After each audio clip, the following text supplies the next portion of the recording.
democracy and rule of law. The award is a Mauritania United Arab Emirates.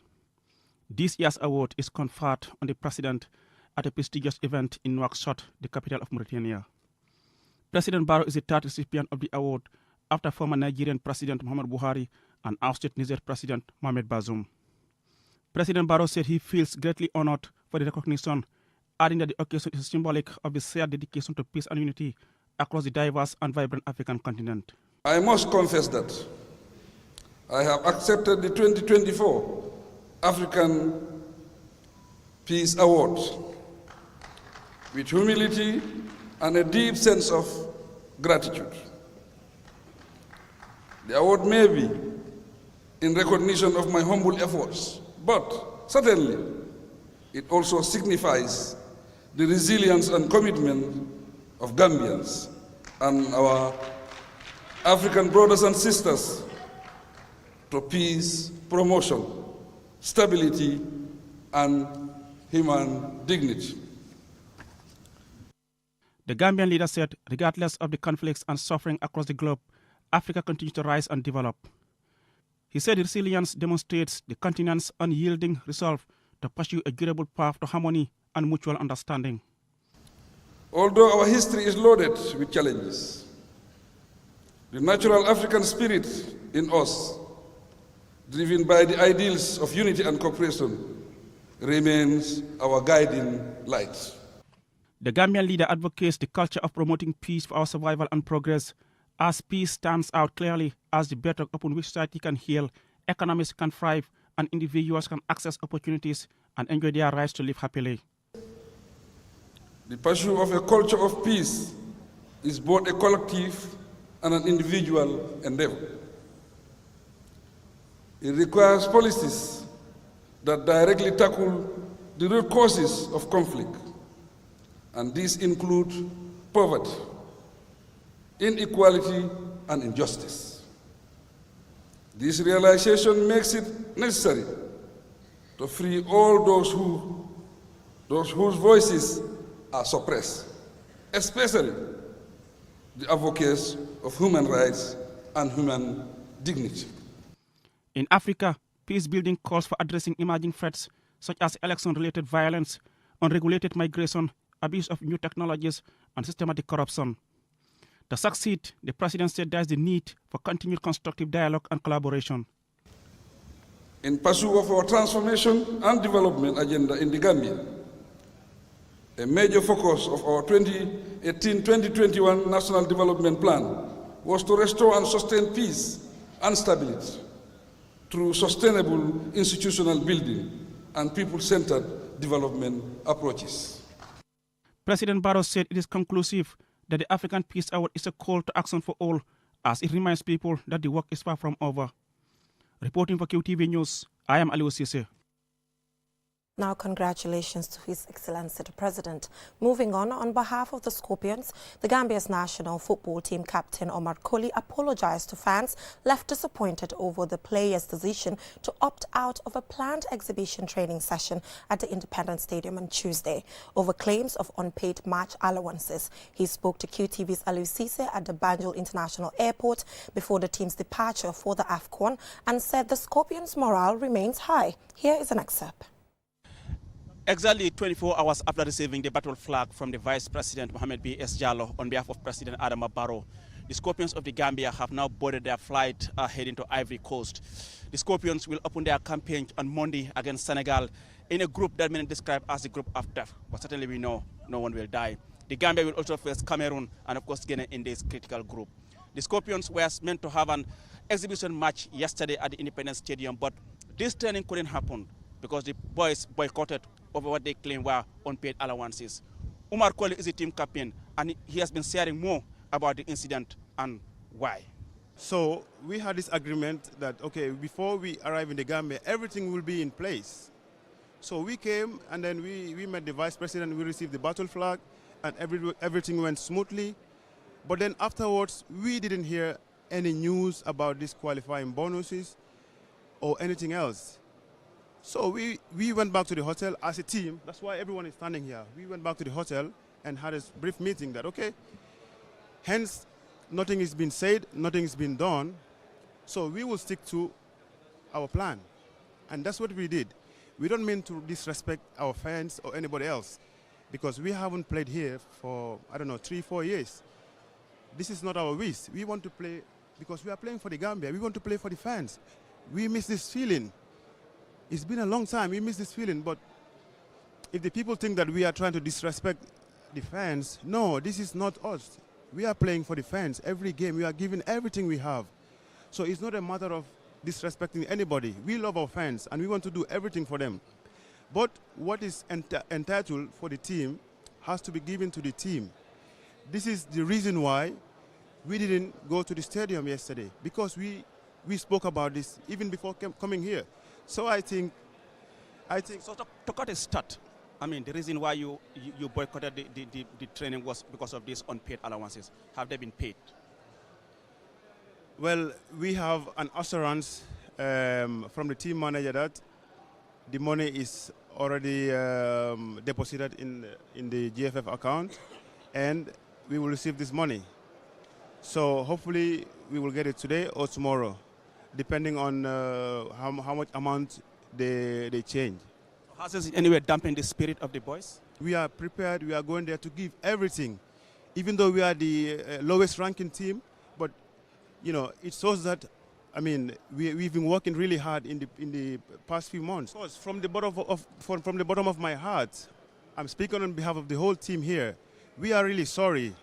This was not meant to be. This was not our plan. We wanted to go to the stadium and so I mean, the fans that we love what they've been doing. We've heard voices over and over, I mean, showing their support to the national team. So this team belongs to the Gambia.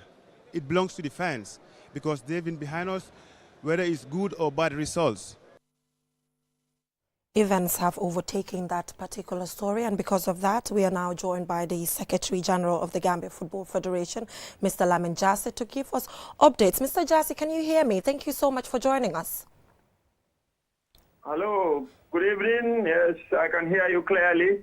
Mr. Jasseh, thank you so much for joining us. So the Scorpions were meant to fly out to Ivory Coast today, and we are aware that issues took place at the Banjul International Airport. Can you update us in relation to that? Yes, you rightly said, as you rightly mentioned, we're supposed to depart at Banjul International Airport today to Yamoussoukro. We think we boarded the plane precisely between 1 o'clock, between 1 and 2, just to fly mid-air. We were informed by the pilot that the temperature was going up and that we are going back, after flying for 9 minutes precisely, right, that we are going back to Banjul. So it took us 20 minutes to come back to Banjul International Airport. I think the pilot also declared an emergency landing. The reasons that were advanced by him is that there was low oxygen, the air conditions were not working, and the temperature, everyone was sweating, basically in the plane. That's actually what happened this afternoon. So moving on, what is the solution to this? What should we expect? Because obviously the boys have to fly to Ivory Coast. So what is the plan now? It's rather unfortunate this happened. Obviously, the NCC, National Coordinating Committee, engaged the service of Air Côte d'Ivoire. Reason being, Air Côte d'Ivoire is based in Ivory Côte d'Ivoire itself. So if there is a problem, you remember we had a bit of experience in Cameroon when we want to leave. So learning from that, we said if we get a national carrier, probably if we want to leave, we never anticipated we were going to have a problem leaving Gambia. Right. The problem, our anticipation was coming from Côte d'Ivoire. If that should occur, then we can get a plane. But unfortunately, this happened, and we signed a contract with them. It was still full. There was no half payment. It's supposed to be 2 charter. The first charter would be this, and then the second charter will take the funds on Saturday. Right. But unfortunately, this happened. So basically, Air Côte d'Ivoire is responsible to correct this mess. Right. Because we signed a contract with them, we paid them, we at least fulfilled our part of our obligation as far as the contract is concerned. Now, the word that we got back from them is that they're going to send a plane. This time around, we are not going to go to Yamoussoukro, but to Abidjan. And I must state this, Yamoussoukro is important in the sense that if we land in Abidjan, we may have to travel by land to go to Yamoussoukro. And it is that the issue in Yamoussoukro is that the runway cannot carry certain planes. So there's a limited, tons. I think 30 tons is the limit that can land there. So that is why a smaller plane was sent.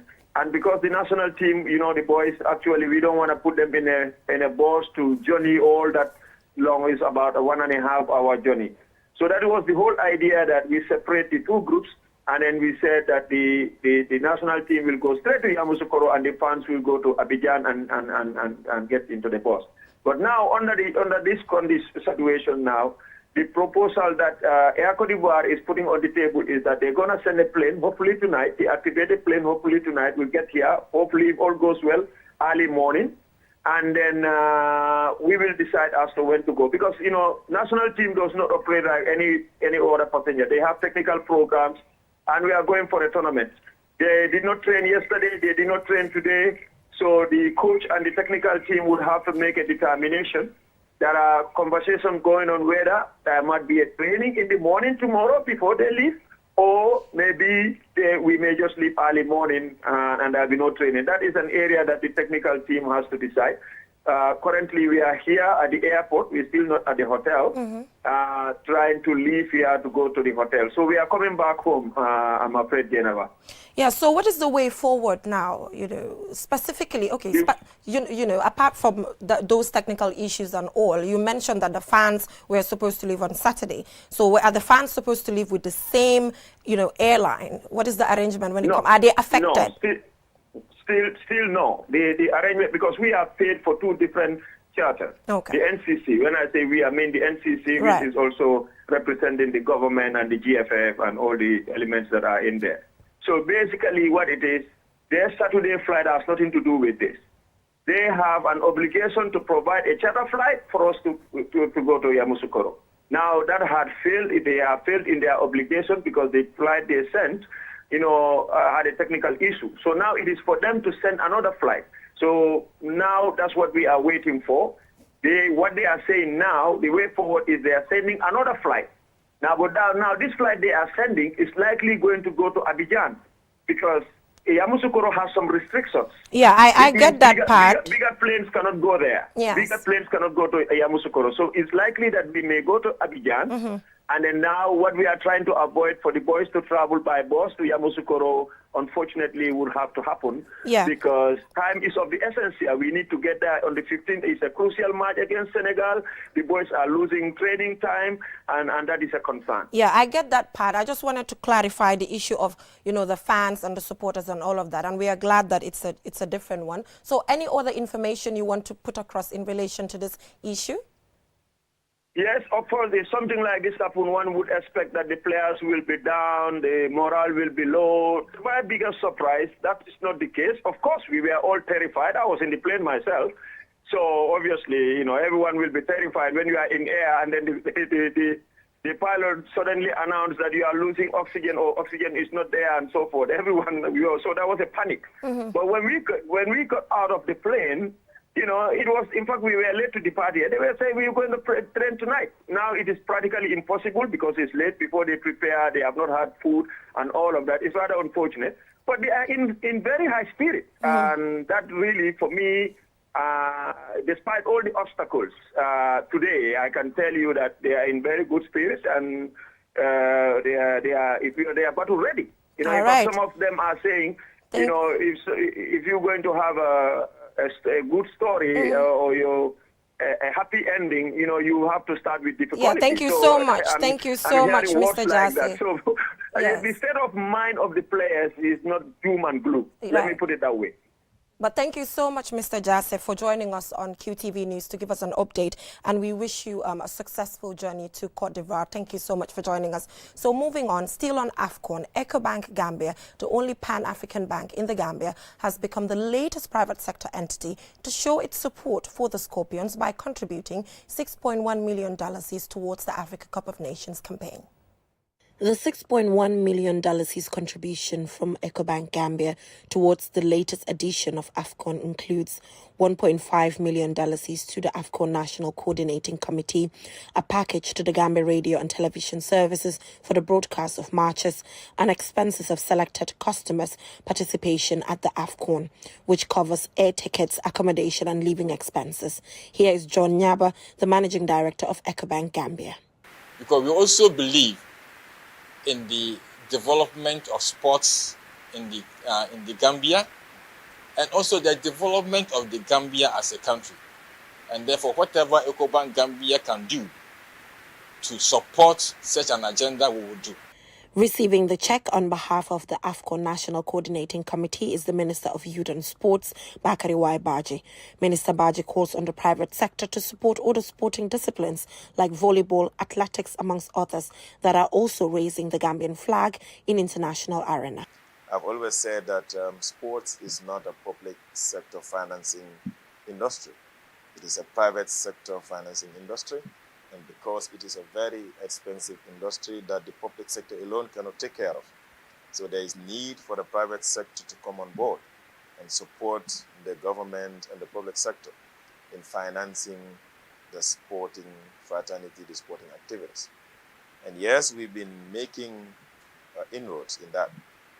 But one thing that is clear is that this AFCON have opened up greater opportunities for us to be able to partner with private institutions. And we have seen that manifested from last week to now. And we want to thank EcoBank for joining us in this support. John Nyaba, Managing Director, EcoBank Gambia, assures the National Coordinating Committee of effective banking services while in Cote d'Ivoire, including the use of Visa cards.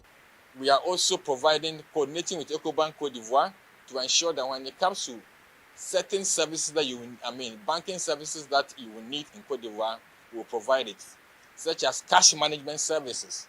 We are to make sure that there will be a team on standby to ensure that whatever cash that you need is provided at all the locations, be it in Boake, be it in Yamoussoukro, or whichever venue that the Gambian team will be playing. We will ensure that we have dedicated staff ready to provide cash management services to the team and officials and players of the Gambian team that will be going. EcoBank is a Pan-African bank with banking operations in 33 African countries. It is the leading independent regional banking group in West Africa and Central Africa. EcoBank offers a range of customer and corporate banking services, which includes Visa electronic credit card, current savings and deposit accounts, personal loans, as well as foreign currency accounts for deposit or current. EcoBank is an official sponsor of the Total Energies African Cup of Nations, aligning with EcoBank's commitment to drive regional integration. Reporting for QTV News, I am Jenna Basonko. From that story, we will now go for a short commercial break, and when we return, we have some more local news stories. Do stay with us. For all your electronic cooking utensil needs, worry no more. Deka Killer Jongoma Kitchen is the solution. Deka Killer brings modern, efficient and affordable cooking materials such as gas cookers, heaters, coffee machines, fridges, ceiling and stand fans, among other valuable home and restaurant materials. Located at Serekunda Bambo opposite Sanchapa Garas, Deka Killer is making fun life easier by offering you guaranteed and cost-effective electronic cooking materials. You can contact us on 348-2307 or 728-5372. We are also on Facebook, Deka Killer The Gambia. Email dekakillergambia@gmail.com. Deka Killer Jongoma Kitchen is the solution for all your home appliances and electronic cooking utensil needs. Roast now, Deka Killer making fun life easier. Deka Killer, everything for cooking. Deka Killer is the right place to be.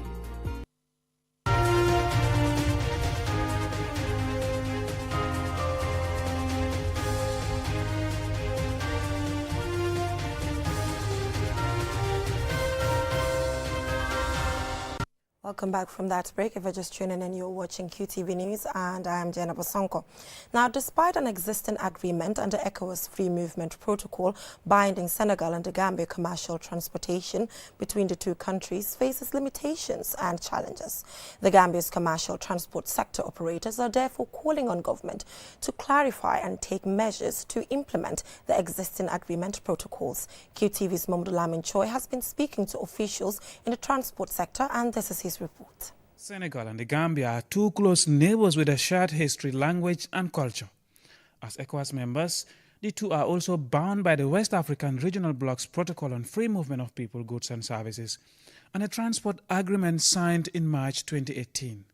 For the 5+ years that have passed since that signing, application of the agreed protocols has stalled, with some on the Gambian side accusing Senegal's Transport Union of resisting implementation. The presidents of General Transport Unions of the Gambia and Senegal, Omar Cisse and Gora Khouma, respectively, speak at a joint press conference. Senegal have their own story, but we also have our own story. But for us, as a Gambian, any commercial passenger commercial vehicle are not allowed to enter Senegal. And that is totally against the ECOWAS protocol. It's totally against the agreement between Gambia and Senegal by 2018 March. So I don't believe our authorities will gather our taxpayers' money, organize a meeting, workshops, seminars, agree on something, they cannot implement it. President Adama Barrow went to Senegal and the two transport ministries signed a free movement agreement. Why hasn't this happened? The allegation that it is us, the Senegalese Transport Union, who disagreed is untrue. It is the two governments that are not committed to the implementation of the agreement. If it were left to us alone, there wouldn't be any buses coming to Senegal for businesses. Likewise, our buses. The 2018 transport agreement allows for the transportation of 150 cross-border trips for Senegalese operators and 100 for Gambian operators. This excludes the commercial bus transport services between Senegal and the Gambia. Transport operators bought their licenses from the Gambia's Transport Ministry. Buwa Sow is the General Transport Union's regional president for the West Coast. He informs us that he and other transport operators in the West Coast region bought at least 30 permits costing $3,100 each, with the expectation of benefiting from the Gambia-Senegal agreement. However, their hopes have been dashed by lack of implementation of the agreement.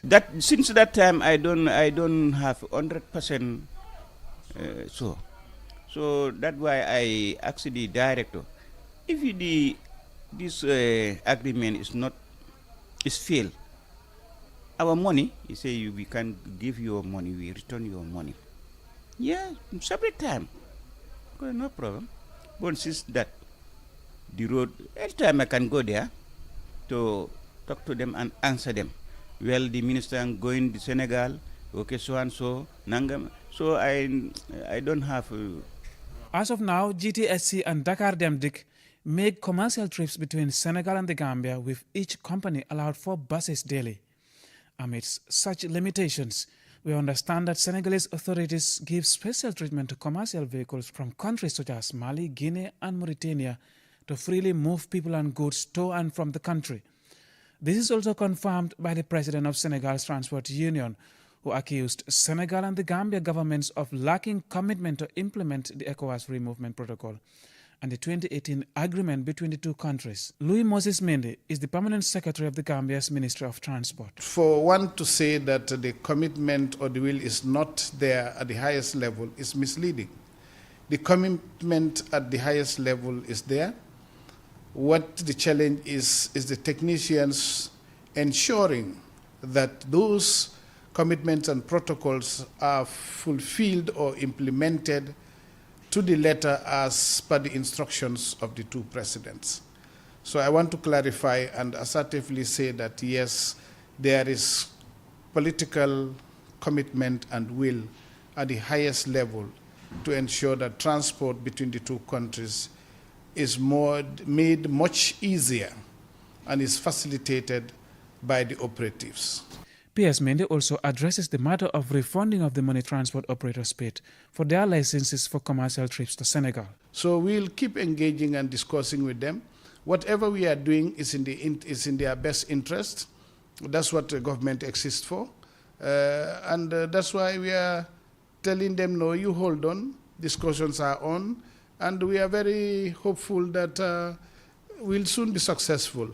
There is some indication of brighter light at the end of the tunnel, and that's our conviction, and that's what we are working towards. The Transport Ministry's PS assures the public that by the first or second quarter of this year, there will be results from talks with their Senegalese counterpart to resolve what he calls, quote-unquote, the slow implementation of the transport agreement between Dakar and Banjul.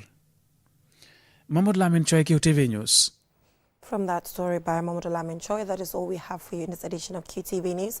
But join us at 10 p.m. for another bulletin, and do not forget to tune in at 9 p.m. for an interesting episode of You Dialogue. Thanks for watching. See you soon.